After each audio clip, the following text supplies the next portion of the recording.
I'm going to, let's get started. I'm gonna, oh, I see one more person coming in and we'll get started. There we go.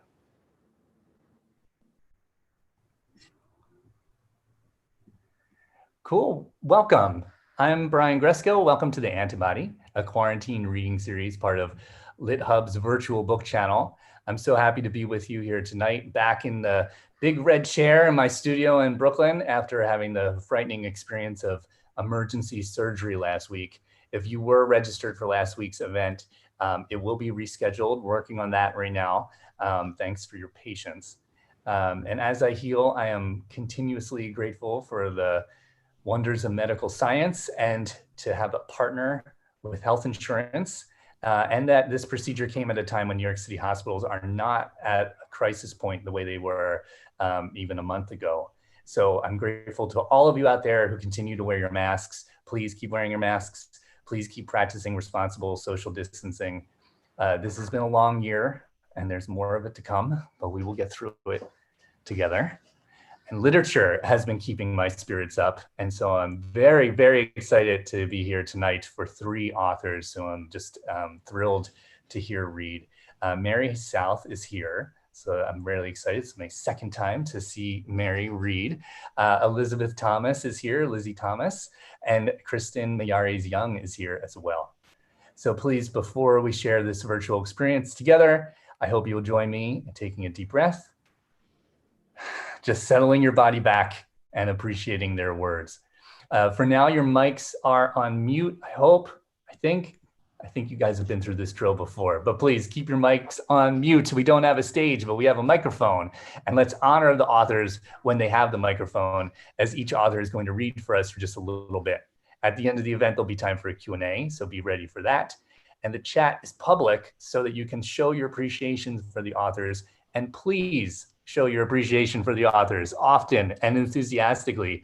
So let's start by getting your keys clicking and your fingers tapping to welcome our first author, Lizzy Thomas. Hi, everyone. It's a pleasure to be here. Elisabeth, wait, Lizzy, let me read your bio. Hold on. I'm sorry. Okay. I was scrolling. Okay. Elisabeth Thomas grew up in Brooklyn, New York, where she still lives and is joining us tonight, and now and still writing and living in Brooklyn. And she graduated from Yale University and currently works as an archivist for a modern art museum, which sounds awesome. And she's going to be reading tonight from Catherine House, her first novel. Please welcome Lizzy. Here you go. You've got the mic. Hi, thank you. Thank you for having me. This is such a pleasure. I'm going to read just from the very beginning of the book. So let's get cozy. All right. Catherine House, Chapter 1, Billie Jean. I ran a hand over my stomach. I was going to be sick. The back of my throat tasted like sour wine and my ears rang with the echoes of a party, a smutty bass line reverberating through the floor, girls, a lot of them, slurring and yelping, a boy smashing a bottle and screaming to the crowd, "We're here! We're kings of the castle!" The castle. Catherine. I opened my eyes. I was lying naked in an empty bathtub. My arms, hanging over either side of the porcelain, had gone numb. Everything in the room was a vague off-white, from the clawfoot tub to the high-tank toilet, the swan-patterned wallpaper, the greasy tiled floor. The only thing I could focus on, by my elbow, was a bar of soap. Its surface was incised with a brutal, flawless C. Was I dying? Was I dead? The bathroom door clicked open and a small brown face peeked in. It boggled as it saw me. "You can come in," I said. The girl hesitated. "Really?" "Yes." She stepped in and stared down at my naked body with pursed lips. Her mouth was white and moist at the corners, like an old woman's, and she wore thick plastic frame glasses that were much too big for her face. Her hair was brushed into 4 strict black puffs. "You're my roommate," I said. She nodded. "We met on the stairs, remember? You were going to a party." Her voice was so low, flat, and abrupt that it almost didn't sound like English. She held her right hand cupped awkwardly against her chest. "I don't remember your name," I said. "Barbara. Barbara Pierce. Everyone calls me baby. Like," I burped, covering my mouth with the back of my hand. "Dirty Dancing." She sighed. "I'm Inez," I said. "I remember. Do you want a towel?" "Sure." She pulled a towel off the rack and handed it to me. I draped it over my lap. She sat down and leaned against the wall, still cupping her hand. Her pajamas were thin hospital blue cotton, identical to the ones I'd found in my own dresser, and like her glasses, they were much too big for her. They bunched around her dark, skinny ankles and wrists. "Do you think you're going to be much longer?" she said. I wanted to take a bath. "Did you go to the party?" I said. "The one in the Harrington cellar?" "Only for a minute." "Why?" She picked at her sweater sleeve. "Was it fun?" I put a hand to my head. The party had packed the basement gallery, a narrow space crowded with heavy oaken tables, humid with the smell of sweat, stale mouths, and vinegary alcohol. Boys and girls pressed against each other as they shook hands and clasped shoulders. Some glanced around the room with wide, nervous eyes as they took it all in, the high coffered ceiling and faded tapestries on the walls, the unlabeled wine and brass bowls of oranges and kumquats. Others tugged at their new uniforms, white t-shirts and jeans, as they shuffled to an old Tears for Fears cassette blasting out of the boombox. A boy folded his arms, chewed his lips, and spoke too loudly as he tried to casually work his SAT scores into a conversation. A girl, her t-shirt tucked in tense and tight, seemed to be trying to shake the hand of everyone in the room. She was so excited to meet us. She was so excited to be here. Had I been excited too? My heart was beating fast, like I'd been running. Too fast. I couldn't stay there and pretend to be normal. I'd grabbed a bottle of wine and slipped into the hallway. There was a window of colored glass that looked out onto the gallery. I sat on the windowsill, drank the wine, and watched the party distort. Faces blurred in and out of each other. Laughter pitched higher as a girl shrieked. A tapestry of a naked woman riding a bull was pulled from its rod and crumpled to the floor. The image contorted psychedelically as it fell. No, I wasn't excited to be here at the house, but I was relieved. Just this afternoon, I twisted around in my bus seat to watch the Catherine gate lock behind me. I couldn't see anything, though. The gate had already disappeared into a copse of heavy black pines. The trees scraped against the dense, leaden sky. At the party, only hours later, I could barely remember how I'd gotten to the house. I'd taken another easy swig of wine. I didn't care. It didn't matter. All that mattered was that in here, no one knew who I was or what I'd done. I could stop running. I was safe. I'd drunk until the night blurred and my heartbeat slowed. Soon I couldn't feel my heart at all. And now I was here. Baby was still clutching the sweater in her lap. She stared at me without blinking. "What are you doing?" I said. "What? Why are you here, in the bathroom?" "I told you, I wanted to take a bath." "You do not." She glanced down at her cupped hand, then back at me. "Promise not to tell," she said. "I'm not going to tell anyone anything." She opened her hand. She was holding a snail with a handsome marigold yellow shell, which she was just peeking out of now. He waved a shy tentacle. Baby placed the snail on the floor. Shocked, he retreated back into his shell and then hesitantly poked the tentacle out again. "I found him on my lawn," she said, "as my mom was packing up the car, under the azalea bush in the driveway. I took him. I carried him the whole way here." She poked one of his tentacles. "Do you think he'll be okay?" I twisted over the tub for a better look. He was slamming across the floor now, toward the sink. "He'll be great," I said. A mucus shell glimmered on the tiles. "Promise not to tell," Baby said. I don't even know how I got him past the gate. Pets are not allowed, of course." "It's a snail." She blinked, apparently not understanding what I meant. I said, "I won't tell." She breathed a sigh of relief. I climbed out of the tub. Baby's eyes dashed away from me, and I remembered I was naked. I covered myself with the towel she'd given me as I lay down on the floor. "Anyway," she said, "I came here because I thought I might run the hot bath water for him. Maybe he would like the steam. I don't know." The cool tile felt good against the side of my head. The room throbbed. The snail had made its way to the sink. Now he was climbing the pedestal, tentacles still timidly wavering. He was the sweetest creature I could imagine. "I love him," I said. "I do too." "Does he have a name?" She shrugged. "We should name him." She touched his shell. "Billie Jean," she whispered. "Billie Jean is a girl's name." She lowered her hand. "Is he your boyfriend?" she said. "Who? Billie Jean?" She pursed her lips again. "No, the guy you were with. I heard you in the hallway, going back to his room." "Oh," I said, "right. No. He's not your boyfriend? I don't know him at all." She pushed her glasses farther up her nose. "I'm going to be a really bad roommate," I said. "Sorry." Billie Jean was retreating into his shell. "Are we friends?" Baby said suddenly. "Of course," I said. "Best friends. I've never had a best friend before." I put a hand to my mouth. "Do you need to throw up?" she said. "I'm not sure yet," I mumbled. "What?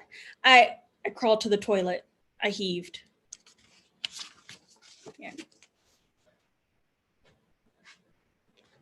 Thank you so much. Oh my goodness. Yes, please show some love in the chat for Elisabeth Thomas. Oh my God, what a place to stop, Lizzy. Thank you.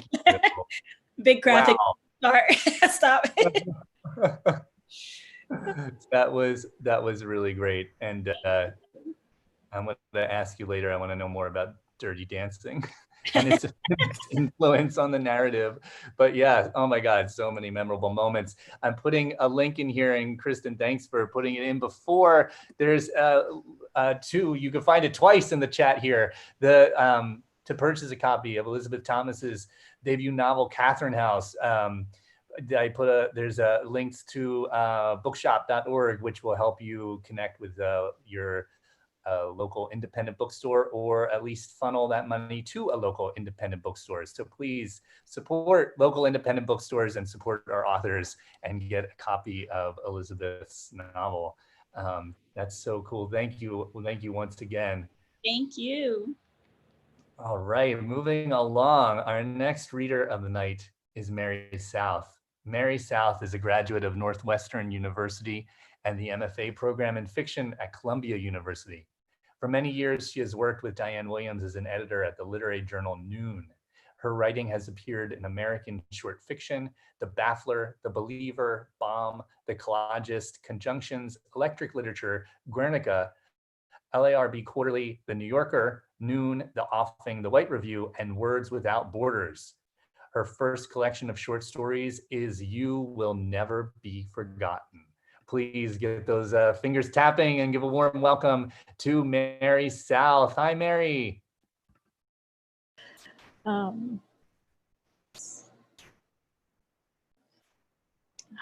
thanks so much for having me.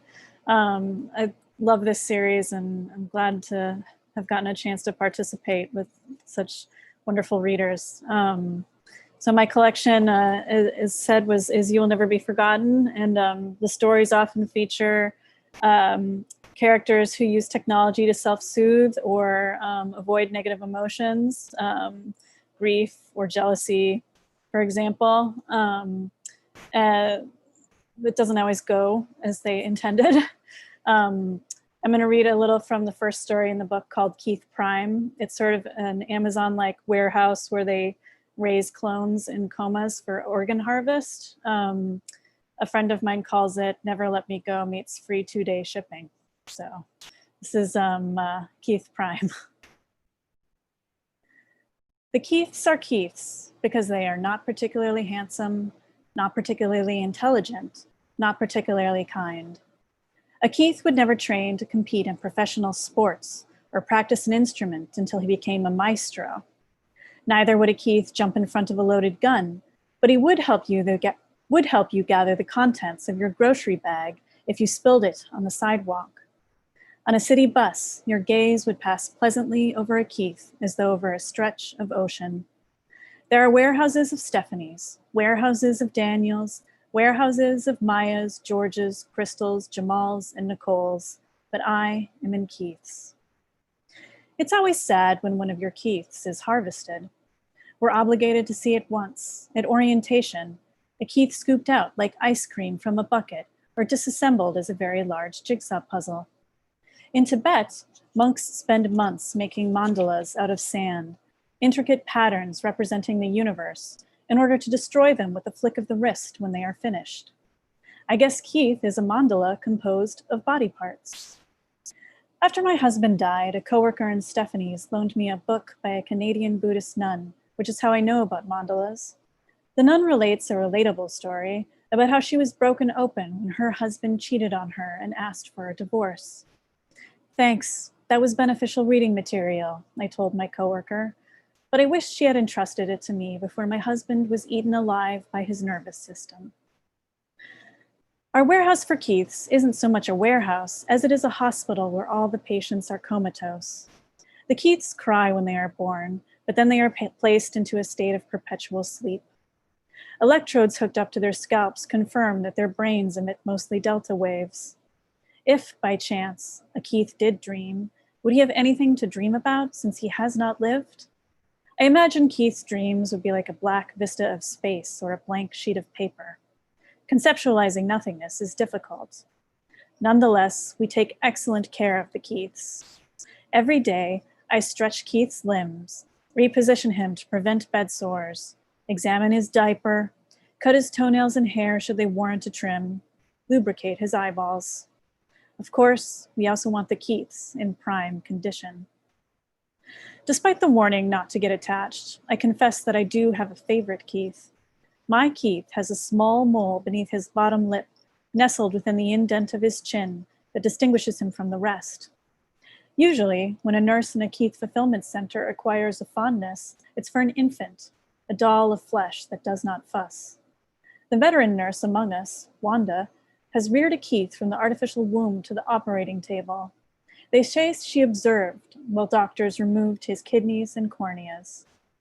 In comparison, my career has been short, a handful of years, but Keith with a mole has been with me the entire time.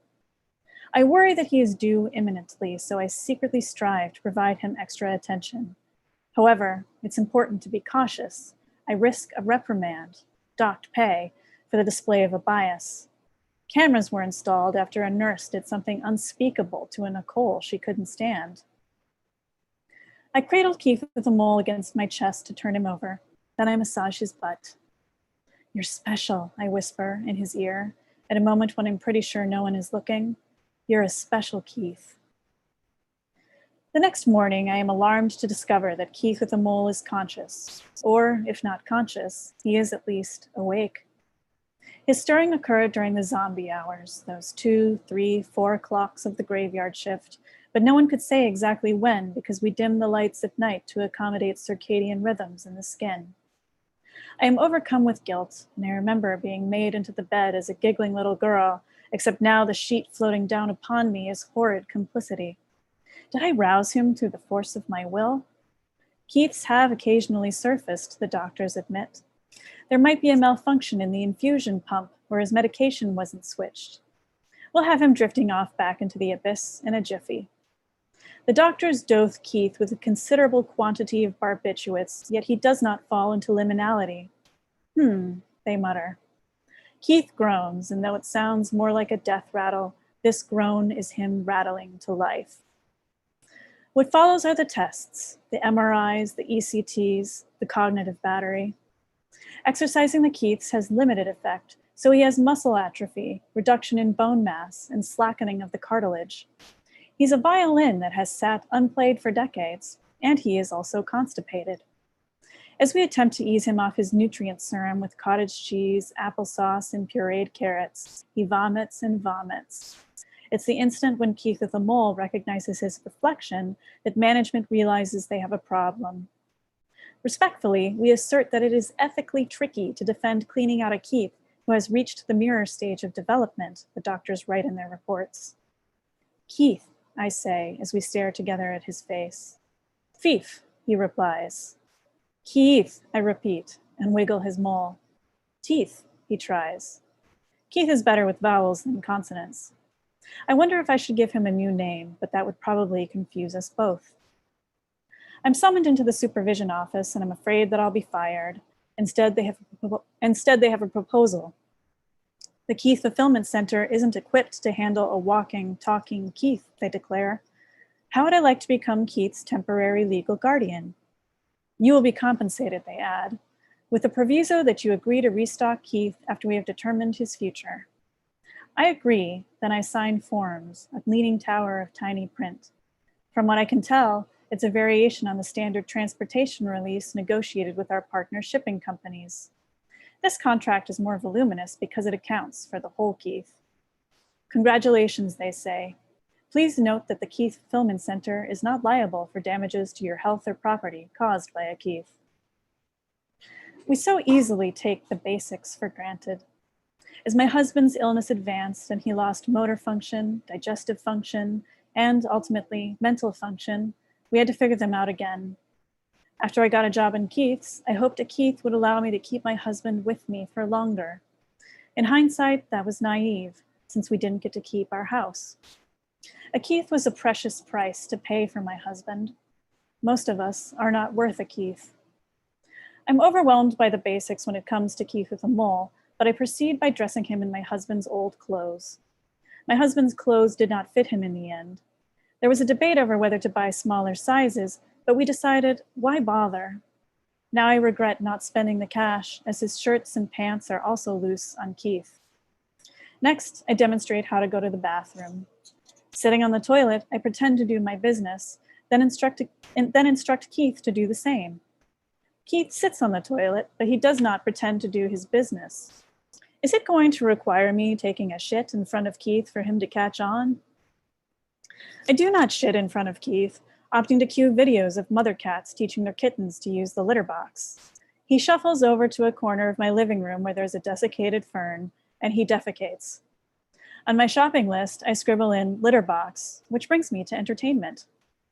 When I guide Keith through the steps of how to watch TV, he wails at cartoons. Cartoons are too bright, too busy, too loud for Keith.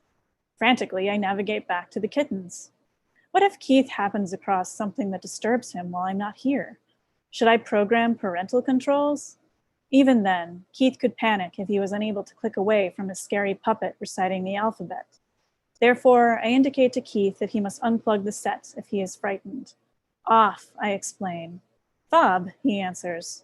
His grasp of sequences is strong, regardless of his lag in vocabulary. Keith is fascinated by true crime documentaries, makeup tutorials, and footage of animals stalking and devouring each other. I lack the desire or the patience to inform him that those animals are extinct and the only species that have endured are those grown for companionship or slaughter. Unlike the aliens in movies who descend to Earth and learn to survive among us through television, I don't think Keith absorbs a ton from his shows. He just likes the kissing and murder. Still, I'm concerned that he is bored, or perhaps there is such a surplus of marvels that he appears bored.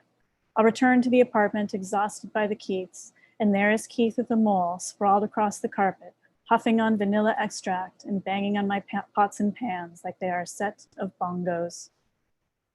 I'll stop there. Thank you. Wow, thank you, Mary. That was so cool. Everyone, show some love for Mary in the chat.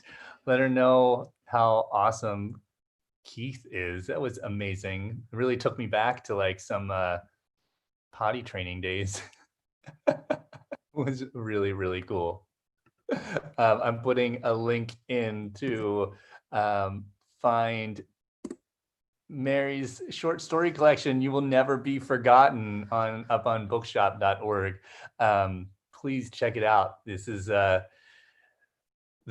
the first Mary South story I have heard or read that is just absolutely wild. And I think that Alexa's comment here about it being similar to a Black Mirror episode. Yes, very smart, very literary, very funny Black Mirror episodes. I'm reminded too of Helen Phillips' short stories.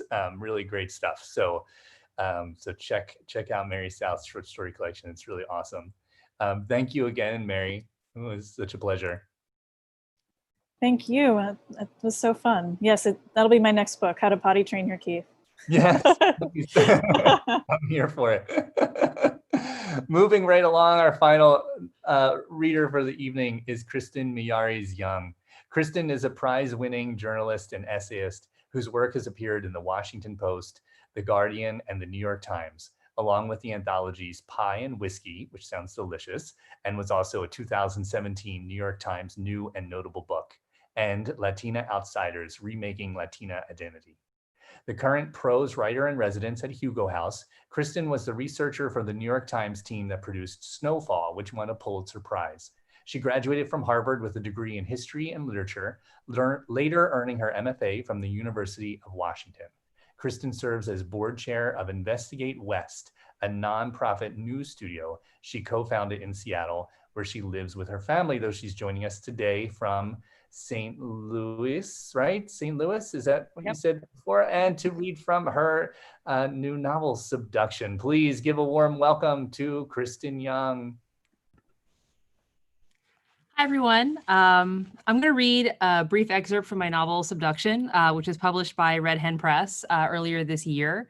And I'm grateful I want to call out a particular member in the audience, Sarah Nielsen, for her beautiful review in the Seattle Times.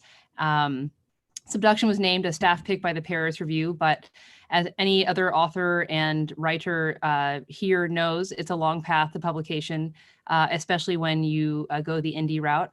And I'm very grateful for all the ways in which people have shown up for my work. This book is, I've called it a lyric retelling of the troubled history of encounter in the Americas. But what that really means is that idea as shown, this collision of diaspora and indigeneity as shown by a Latina anthropologist who moves out to Nia Bay, which is Makah Nation territory, an old whaling village on the northwest tip of the 48, the lower 48. And she drags her damage with her into this indigenous community. Her husband has just left her for her sister. And rather than taking a deferral of her field work, she decides that this place can be her refuge. Unfortunately, she, having made that first bad decision to keep going when perhaps a pause might have been warranted, she begins an affair with the son of Maggie, which has been her closest research participant, a woman who has developed dementia and has become a hoarder during the years that Claudia has been working with her. Maggie's son, Peter, had left a few decades prior in the wake of his father's death and disappearance. And he comes back just in time to meet Claudia. I actually changed the reading I'm going to read tonight. It's going to be 5 minutes, so don't worry, we'll get to the Q&A soon. But I was really curious about this thread amongst us of what does it mean coming into consciousness in a way that reveals all of the ways that our environment around us has made us vulnerable and perhaps also helped us, held us in safekeeping that was not truly safekeeping. And so I'm going to read a moment where Claudia wakes up to a very bad decision that she's made when she was in no position to have made it. So, daylight pressed against her eyelids. A bright smear beamed between her glued lashes. Her head was beyond aching. It pulsed. The hangover occupied her entire body, spilling off the bed and pooling onto the floor, filling the room. She tipped her face to the window. Curtains parted onto a view of cloudless view. Her eyes were sticky. So was her mouth. She closed her eyes again. The glare tackled her ribs. From beneath, she saw a different planet, a red world veined with mauve. Birds chirped. A car started. Tires scraped over asphalt. Children shouted in Spanish. A woman shushed them. A car door slammed. She squeezed her eyes shut, scrunching her face. Pain radiated from her temples. Claudia spread her hands on the bed, patting rough folds of cotton. She was naked and alone, but for 2 crumpled pillows. She reached between her legs. A swamp. Her period? She swiped at her lips and came up with silky black hairs too long to belong to her. Groaning, she turned her back to the window. She was alone now, but she hadn't been. Peter. Claudia tucked both hands between her thighs. She just had unprotected sex with the son of her best hope for a meaningful qualitative study. Everyone would find out if he felt like making it known, and what man wouldn't? She swung her legs off the bed and sat up. Her headache expanded like a dying star. A stripe of dirt and flies lined the gray carpet where it tucked into the plastic baseboard. The sound of her own breath echoed in her ears. The children outside screamed and laughed. A vacuum bumped around the room next to hers. Sometimes macaws worked these jobs. Even if they lived off the reservation, they'd talk. She'd have to erase the evidence. She turned her head toward the door. It wasn't chained. She always chained the door. That meant they'd had sex here, or at least come back here. She fought an image of his face, careening in and out of focus above hers. Her clothes were doubled over a chair. That's not how she would arrange them. He tidied up. Craning her neck, she checked the other nightstand. Her keys were stacked next to a full glass of water. Had she driven herself here? If not, she would be seen walking an exposed and dangerous stretch of highway that had no other purpose this morning but to shame her. If so, she should already be ashamed. She had violated every code of ethics she'd ever agreed to hold sacred, and she did it on a whim, wasting herself on a drunk. It couldn't be undone. She drained the glass. Water ran down both sides of her mouth. She would have to make herself presentable. Driving down Front Street was like strolling a promenade. Everyone checked you out. If there was a halfway decent chance that you had been seen, they would weave or, wave something to show that you'd been seen. There was no being unseen in a small town. Claudia stood up to tug the paisley curtains together, wondering if Peter left them parted on purpose. They stuck right where they were, loosing a light flurry of dust as the acrylic shimmied back into place. Okay, no, he hadn't. She scurried to the bathroom, hiding her ass and avoiding the mirror, and checked the wastebasket. No condom, no shiny wrapper, not even a tiny torn-off corner. Maybe you flushed them. That wasn't it. She knew that already. She faced her reflection. Her shoulders and breasts bore rough red patches. Claudia pirouetted to check her back. On her neck, next to her spine, 4 bruises bloomed in a row, purple as pansies. Seeing them alarmed her. First things first, a shower. The motel stocked the kind of soap that slips in two when you open the wrapper, and nothing else. It would have to do. Her fingers smelled like cum and cigarettes. She didn't dare take a whiff of her hair. She pulled the curtain and started the water, nearly falling out of the tub when a cold spray sputtered out of the shower head. Then again, cold water was better for washing off semen, a lesson learned early while camping with Andrew.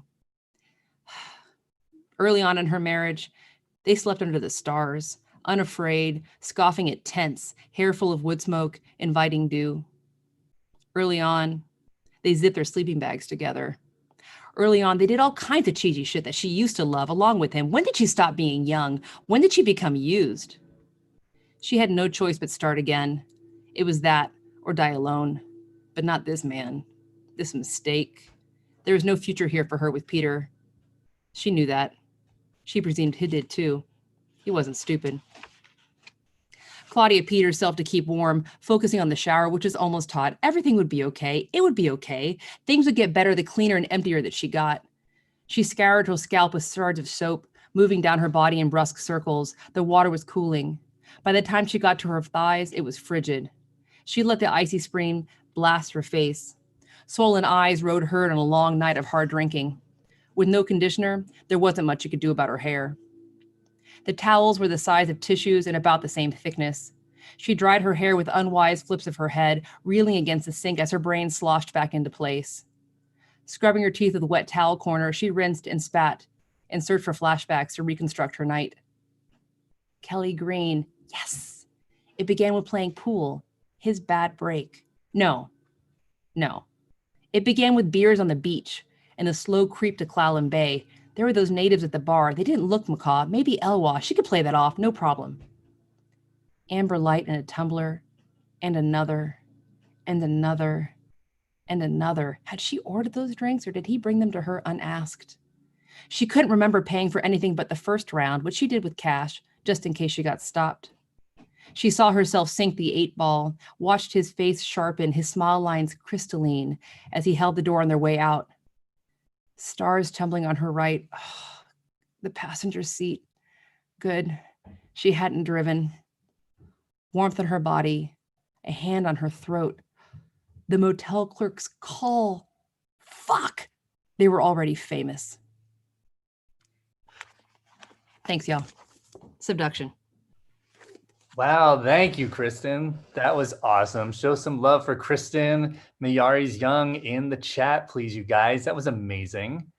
Wow, I just want to kind of have a minute there just to, let that wash over me. I'm going to put a link in here to purchase a copy of Kristen's novel Subduction from bookshop.org. Please check it out. Red Hen Press putting out some really amazing books these days. I just read a forthcoming Red Hen Press book that I really loved. Yeah, that was absolutely riveting. Very, very cool. You guys, I there's an opportunity for you in the audience to ask some questions that you may have about the author's work.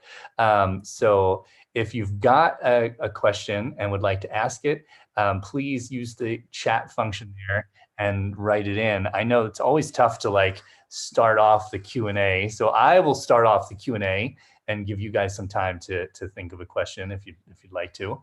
I was so curious just hearing, I mean, it's such a diverse, like, kind of tonal array to the readings tonight, but also compelling. But one thing that was so interesting to me, just from reading your bios even, was that you all have work that you do besides writing fiction, which I don't think is uncommon these days just as working writers, but also I don't think that's uncommon at all for fiction writers who tend to be very hungry and curious about other experiences. But I would just love to know if the other work that you do or have done has influenced your book that you have out right now, and if so, you know, how that might have influenced your book. Who'd like to start? I'm happy to start. So I work as an archivist for MoMA, for the Museum of Modern Art. It's a very particular weird job. It's I wish I say it's like a very nerdy job. It's for people who love putting things in order and, you know, being able to retrieve them afterwards. Is like very detail oriented. And I always kind of laugh in my mind when people ask like if it's related to my work, because in my mind, they're so different. I think of it as kind of like that my 9 to 5 is, it allows me to come home and have enough creative and emotional energy to do my creative work. So for me, almost the way that it's connected is in how different I think it is. I think of my day job as very answer this email, make this spreadsheet, find this folder, do this research, and you know, I need to have creative energy to work on my book at home. But that being said, the main character of Catherine House works in the arts, or Amina is an art history major, and I obviously work in the arts. So there's that connection. That's interesting. Well, I mean, it's always cool to think about, like, right, like what the character does for a living. Work is so essential to us all. So that's curious. And then it's cool. You guys have a union now that's relatively recent at MoMA, right? It's had more activity recently, but it's actually, I can say as an archivist, knowing the history, it's been around for a fairly long time, and there have been a number of protests for various things throughout history, and of course, especially during this time, the union has been. It's very important to have people fighting for your rights and all these things. So I am part of the MoMA union. It is a very interesting time to be working for museums, as I think we can all imagine. Yeah, absolutely. No, a former student of mine, Athena, is very works for MoMA and is very active in the union. I don't know if you know. Yeah, Athena. I do. Yeah, Yeah, she's awesome. Very cool. Kristen, how about you? You've got such a long and you know, such a celebrated and accoladed career in journalism. How did that work its way, or did that work its way into your fiction writing process for Subduction? Well, one of the things that I wanted to kind of challenge with Subduction through my writing process was I had been taught as a journalist to kind of depersonalize my intellect and to work in the third person, the omniscient third person, an omniscience that I don't believe in, not in any level of my being. Right. And so, and in being taught to do that, you know, this kind of deracination of my intellect also failed to recognize kind of my embodied experience as a woman, my embodied experience as a Latina, you know, my embodied experience of being in the world as it is today.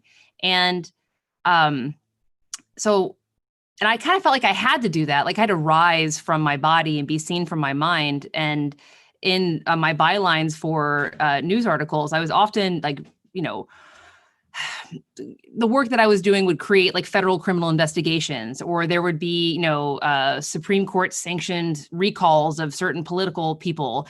And so I needed all of that institutional authority that doing that depersonification allowed me. But it also, I felt like, divested me from what is the most important triangulation, which is the difference between what people say and what they think.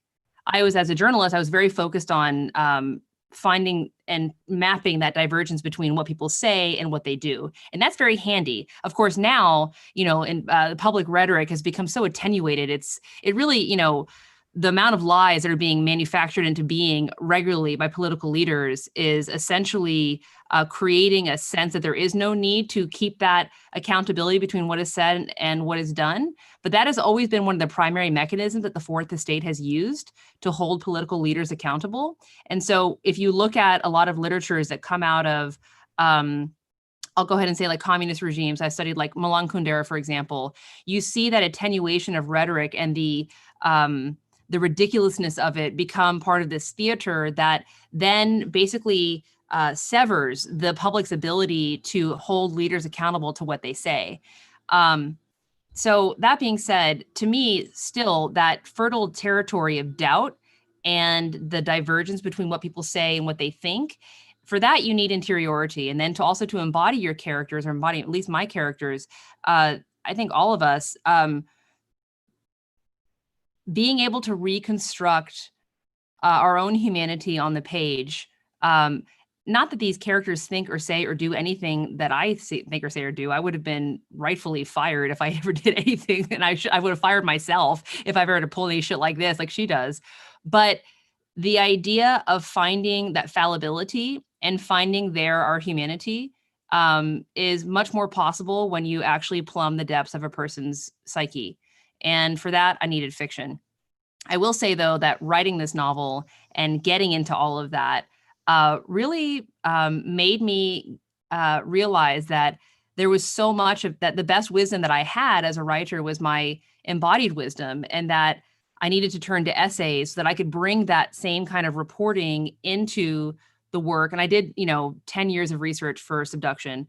And really like research for like 3 years before even starting to write.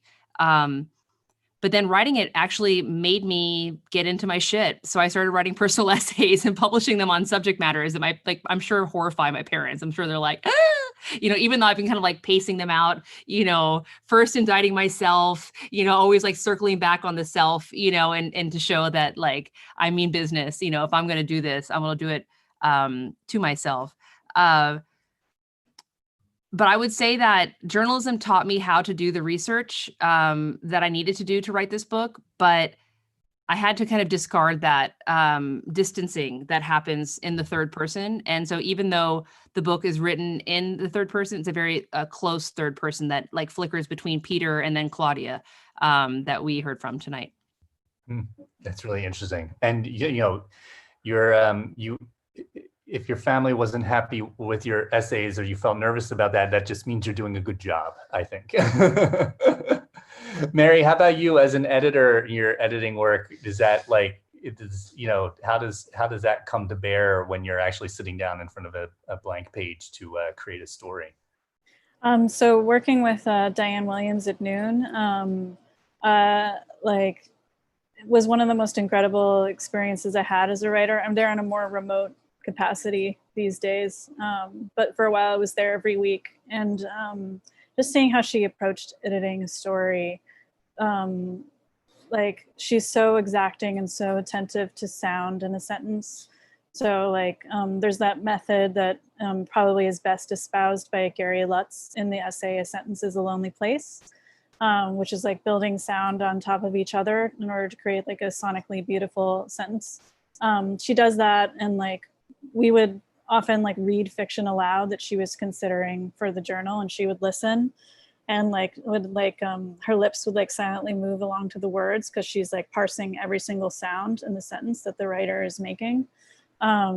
So once you see someone do that like with someone else's fiction, it sort of makes you, well, it really made me want to try and do it with my own, and it like really raised my standards of like what a sentence should be like. I'm still not nearly as good at it as Diane Williams is. I will always strive to be as good at it as she is. So when I sit down, I'm thinking about that a lot, but I'm also just thinking about like how the character would sound. There's like cool tricks you can do. Like I have a story called Architecture for Monsters in my collection, and it's about a woman who, I hope this isn't too too much for you right now, Brian, but it's a woman who's inspired by surgeries to create architecture. She watches like videos of surgeries and like makes weird sundered buildings and anatomical buildings based off of them. And so for the beginning of that story, I put like a lot of K sounds in there to like emphasize sort of like breaking or cutting open, to like get that idea across on like a sonic sentence level. But so I don't know, there's like different things that are just really cool to try. That's where like the real pleasure is for me as a writer, in the sentence. So yeah. And then just editing other people's work is just such a pleasure. It's such a pleasure when someone trusts you to like look at their work and make it better. I don't know, it's just really cool. That's really cool. Thinking about like the actual like phonetic kind of content of the story and how it relates to the theme and the character. That's awesome. I'm gonna take that with me. This is a great also jumping off place for Wilbert here, who's asked about character and about there's some very different characters in all of the books tonight. He writes, how do you decide or discover the particular main character for the story that you're telling? And a kind of a related question is, does the character come first or does the story come first? I can say for Catherine House, I think I would find it almost impossible to say whether the character or the story comes first. I just see them as so tied together. With Catherine House in particular, I set out to write it actually. I guess I could say the plot kind of came first because I had an idea that I kind of wanted to do a retelling of Bluebeard, and that was the original idea, the Bluebeard fairy tale. And so I said I wanted to do a kind of story of this young woman who goes into this house and kind of falls in love with this house and then discovers that, you know, there's a secret inside, and it kind of follows that basic plot of this story. So the story came first, and that was that idea came first. But I find the character is just entrenched in that story anyway. You know, you need the kind of damsel in distress who's trapped in the house and who's just the brave person who's going to go down the hallways that they shouldn't go down and who's going to like flout the rules that they are going to flout. You know, it's just that fun character who's just a little bit more adventurous than I am personally. So I found her incredibly fun to write. With her, I wanted her to be a different character than I think a lot of. I think it would have been really easy to kind of fall into a certain type of victim narrative with the character, but I wanted her to have almost a pathological lack of shame. I wanted her to be just like, she just kind of does what she wants and just has so little sense of that maybe I shouldn't go down this hallway or maybe I shouldn't do this. I thought it would be fun to just kind of imagine a woman who just did not have that, whatever that is. And so, yeah, so that's how I ended up with Enos, the main character. I love it. It sounds like clearly such a fun person to spend time with. Yeah. Yeah. Very cool. Kristen, what about you? I mean, my characters wouldn't do what I wanted them to do. So like, you know, they drove the story, which freaked me out, you know, when I was writing them. And then I would try to like make them do something and they would just sheer off. And it's the weirdest thing to feel that happening when you're writing and then you're trying to like push them. That's why I had to abandon all outlines and I just stopped, you know, and just let them drive it. And it's weird because at one point I mapped their kind of rising and falling emotions and their actions, Peter and Claudia, on like this legal pad that was like set to the side, you know? And I found that like they were like this sine cosine wave that was repeating, you know, and they would never met except as one was ascendant and the other was descending. And it was so strange to me because that same pattern can be found. It's like it can be a fractal pattern that's found in sound. It's found in the ocean. It's found in the landscape that it emanates from the landscape that where this book is set. And so that made me feel good because I thought, well, then the place, which is the it holds everybody else together, then it is the character that is driving the way they may or may not convene. And that felt more natural to me than saying that I was going to tell the story in this certain way, because they were unruly and they refused. And so that was a learning experience. I'm curious to see, I'm writing my next book now, and I'm like, are these also going to be a bunch of disobedient characters who won't do anything that I tell them to do? But we'll see. By year's end, I should see, hopefully.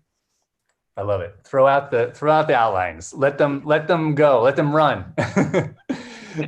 Mary, what about you? I mean, I guess this question is perhaps more varied when it comes to short stories. I mean, is there a way in which you tend to find your way into a short story on a consistent basis, either through the story or the character, or is it changed depending on the story and the collection? So I would say often the idea comes first, but the idea is like really closely linked to character and especially to voice. So for example, one of the stories in my book is called Not Setsuko. And it's about a mother who, her daughter dies tragically when the little girl is 9 years old. And she can't really bear the grief of losing her. So she clones her and then tries to remake all her memories so she can live in the illusion that she has the same child back.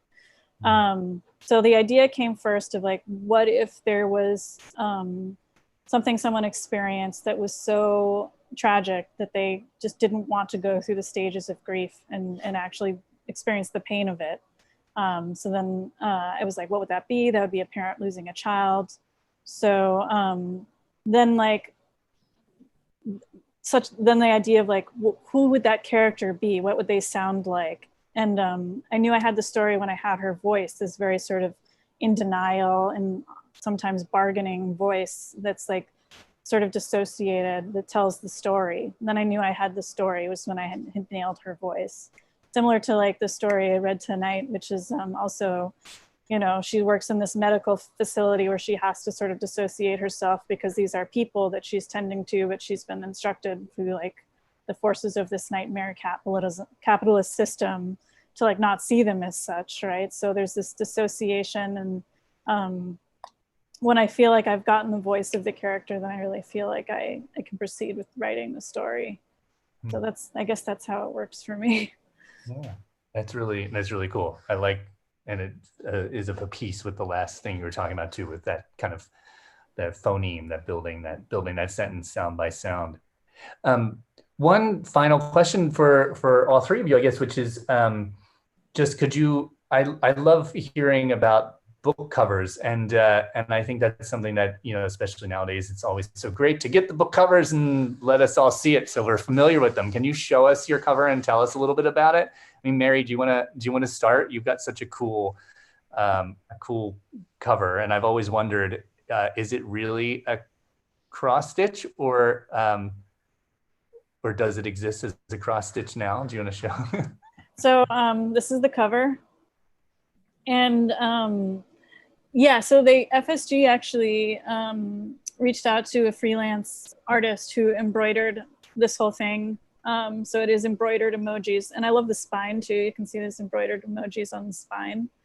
And it also has a kind of texture of kind of like cloth, which is beautiful. Like they just beautifully designed it. They did such wonderful work. And it's like really perfect and fitting for the book, I think, because it seems sort of like sweet and kind of lovely, but it's actually, in a weird way, kind of creepy. I don't know. I like it. I think it's really fitting for, they got it. So. Creepy, yeah. And then also like high tech, but yet at the same time so painstakingly handcrafted, which also feels just right. Yeah, it's very, very cool. Yeah, I agree. Lizzy, what about you? Oh, I love the cover of this. We had a lot of discussion about what the cover of it would look like. We knew that we wanted it to in some ways feel kind of playing on older tropes, because there's so much of the story that's kind of playing on tropes of older Gothic stories. Our first thought was we wanted it to kind of look like the cover of the first edition of Flowers in the Attic. So Oh, then, you know, just kind of like this creepy house, and then like this little girl's face kind of like staring up. And we loved that idea, but it just wasn't quite like, it just didn't quite look good. But that's kind of, we were kind of going for that almost like pulpy horror type feeling. And we ended up going with this, though, that I think in a similar way, you know, you got this ornate, very Victorian gate kind of, we want to go kind of like a Jane Eyre, Rebecca feel, but then it has a very contemporary lettering and very neon contemporary coloring. So I think it got the move. I mean, I did not design it, but but I think they did a great job. that's cool. Yeah, but you know, and working at an art museum, and you know, I imagine you've got Yeah. you know, I have my opinions, at least. I didn't design it, but I had opinions. And Kristen, what about you? Because it's such a, yours, the colors are so arresting. So, you know, it's interesting that you mentioned the colors, because when I had this picture that was a sea stack that was completely reflected on a very thin sheen of water over a beach where you could see the ripples of the water beneath. And I loved all the metaphorical, you know, potentials of that. And then, you know, my editor was like, sweetheart, every book that comes out of the Pacific Northwest is misty and gray and involves like cedars and some kind of sea stack. Like, do me a favor and let this idea go. And I had literally clung on to this picture and toted it with me for years. And I was like, this is it. You know, it had been my desktop and everything. I was like, okay, all right, you know, because all right. So then I was like, well, I'm really interested in maps, and I like the idea of topographies, the topographies of the body, the topographies of our psyches, cultural topographies, and the title itself refers to a tectonic plate that is being subducted, being pushed beneath another, which creates earthquakes and other violent eruptions, which in other regions can, you know, cause volcanoes. And in fact, my region, as the New Yorker mentioned, is really going to face the big one, an enormous subduction zone earthquake that is coming for us. And the last one actually happened in the 1700s and sent an orphan tsunami, which is a wave with no shaking, all the way to Japan, and just wiped out a bunch of fishing villages, and also buried most of the current archived materials of the Makah Nation in a landslide at Ozette that they have excavated because they were preserved in salt water. All of their technologies, so many indigenous technologies, have been discounted over the years because they were not preserved. And so like the nets and everything that they found on this beach actually led to state Supreme Court decisions around indigenous fishing rights. So this is actually an adaptation of an island that's mentioned in the book, Wada Island. This is Front Street in Nia Bay. So this is actually a topo of Nia Bay that has been blurred. The boundaries, if you were trying to like sail by this, you would run aground. But that's part of the idea of making it a piece of art and not just like a map.